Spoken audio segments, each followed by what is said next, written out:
thoughts on today, just what your team was able to get done today against Lexington? Yeah, I mean, I think there was, in the first half, I thought we were too slow with the ball and didn't move it well, and missed sort of the opportunities and the openings that were there. I thought in the second half the tempo was better, the intensity was better, and so, I think, overall, it's probably a good performance in the way of some of the things that we've been working on, but at the end of the day, I think guys probably still need to step up and perform at a higher level, and we'll continue to kind of push that and grow from there. BJ, both goals today that you gave up seemed to come off turnovers or maybe errors in the back end. How much of that do you attribute to just early in the season, maybe shaking off some maybe rust and getting into some? How much of that would you really say is something you need to correct early?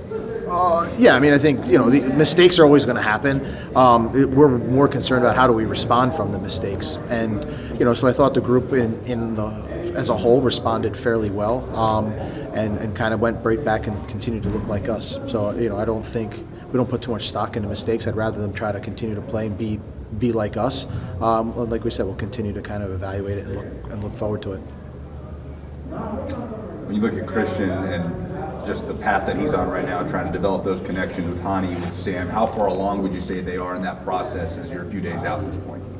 Yeah, I mean, I think you saw some actions that got us into dangerous spots, and then it's just right now it's just sort of the execution in that final penalty box area. But I think you saw some good interchanges. Andy was joining in as well, and I think even off the left-hand side with Dan and Sam, and sort of finding the middle of the field with Patrick and Eddie. So I think there was some good opportunities there. It's just kind of the last two passes or the last one pass to kind of really I would say create high quality goal scoring chances. It looked like there were a lot of times where either Dan or Andy would kind of pinch in build up and kind of form a 3 in the back. Is that a shape that you're kind of trying to emphasize in build up? Yeah, I mean, I think what we're trying to do is get that basically a group of players behind that first wave to try and continue to sustain attacks and be able to build from there, and also try to attract the opponent back out. So for us, I think they did a pretty good job of balancing that out and kind of keeping second phase alive, and at the same time, and then once it gets out to them, can we accelerate back? So I thought they did a pretty good job of that. How does the setup from Lexington today help prepare your team, and is that something maybe that you could see Tuesday in Champions Cup and some of the similar things against Ottawa? I mean, for today, the main exercise was to just try to get the next group of 75 minutes into their legs, so that going into Ottawa, every single player is ready to go a full 90 if needed and if called upon. How much are you using today to evaluate the goalkeeper competition with only Xavier and Joe playing?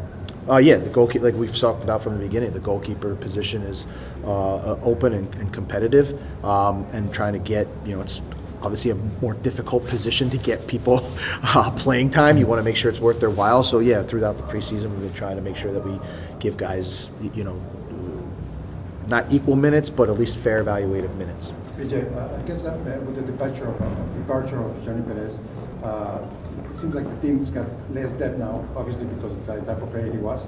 Is that put you in a hurry to try to find another player with similar characteristics like he had, or not really? No, I mean, of course, losing Johnny, he was an impactful player for us. It's time for other guys to step up when their name is called. It doesn't, for us, there's, we're always going to be looking to improve the squad, but I don't think it's under a timeline. I know I asked after Columbus about Shaq, but just seeing kind of how he played today, it felt like he was more in a wide area, but arrived late in the box really well. Just kind of what did you make of his performance, and kind of what role do you see for him looking forward? Yeah, I think Shaq showed that he's a versatile player, whether he's up top kind of coming between the lines, or he had some dynamic moments out wide. And so for us, it's just how defining what his role will be. And I thought with the minutes that he was given today that he did a pretty good job of it. What have you seen from Charles to earn that call-up and an opportunity today and a chance to make an impact with the first team? Yeah, I mean, I think what you see is he's calm on the ball. He's always going and supporting the ball, got his head up to look to break lines or play behind. So I think a player that can change tempos of the game, whether it's from fast to slowing it down or if we need to speed it up. So I think he's got a good feel for that and did a good job. BJ, when you look at the team, and there's always been Suris and of course Hani up front, is it becoming harder for you to actually decide between those two guys and perhaps adding Warren and Woodens? I mean, I think for us, we know, like, even in this early part of the season, like, every guy's going to get called on because of the volume of games that we have. And I think it's also important, if we're looking at the totality of a season, that we're going to have guys step up and play minutes. It can't just be two guys playing all of the minutes. So I think we've, the improvement to the depth of the squad. And, I don't like to use the word depth because, like, this is a competition. And each guy, when they get their opportunity, you can see how much it matters to them. And at the end of the day, the guys that are in the best form are the ones that are going to play. When you look at the totality of this whole preseason, where are you most pleased with the progress your team has made from day one to now as you wrap up preseason? Yeah, I think when you introduce a lot of players, it's just trying to create those connections on and off the field. We just kind of continue to evaluate the signals that the team sends. So I think there's a good cohesiveness to the group. I think there's a good interchange and connections on the field. And so coming out of that preseason now, I think that's going to help us as we move forward, is just kind of a very clear understanding of each other, and then that'll kind of lead to good soccer. We can do two more guys if you have. BJ, when it comes to the defensive backs, when you look at Jason and Maxwell, how do you see their pairing so far throughout this preseason and the chemistry? Yeah, but I think you saw guys that are comfortable stepping into midfield to win duels or to cover space behind. So again, they're going to continue to build that partnership.